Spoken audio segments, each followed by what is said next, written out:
आता वाजले सकाळचे 11 आणि मी चालले भाजी मार्केटमध्ये.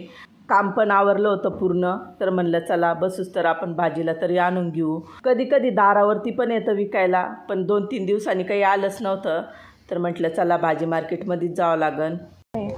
40 म्हटले 80 रुपये तुमचे.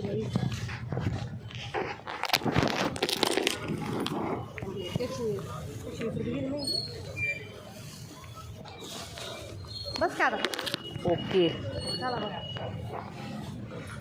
एवढा मोठा आहे, याची काही आणखी एवढा मोठा बाजार केला आपण. तू तिथं घेतले?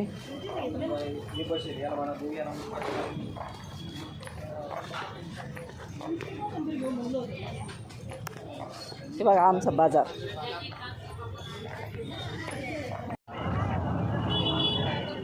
बापरे.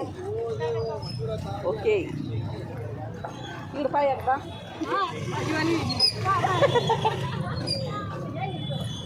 इकडं पाय ना एकदा. तर चाल. हां, भाजी लागते, भाजी आमची भाजी. पण याचे माझे पण पाय ना कशी झाली. सोळा झाले. आता आम्ही आलो घरी, कारण की नाही का इतकं आभाळ आलं होतं, असं वाटत होतं खूप पाऊस येणार आहे.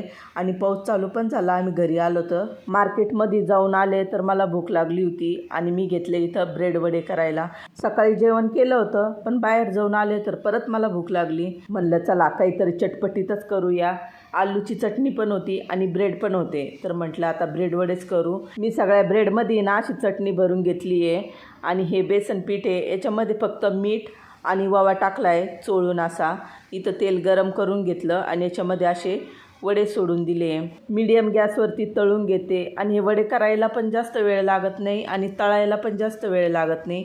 हे बघा इथं एक वडा आपला मस्त असा तयार झाला आहे. याला पॅटीज म्हणतात, वडा नाही. कोणी कोणी म्हणतं म्हणा ब्रेड वडा, कोणी कोणी नाही, मी पण म्हणते ब्रेड वडाच. चला तर इथं रेडी झाले आपले मस्त असे ब्रेड वडा. या खायला आणि एकदम असे नरम झालेत बरं का. कढीसोबत खायला खूप छान लागतात हे. पण मी आहे ना टोमॅटो सॉससोबत खाणार आहे, टम्म होणार आहे. चला तर भेटूया एक अशाच छानशा व्हिडिओमध्ये. बाय.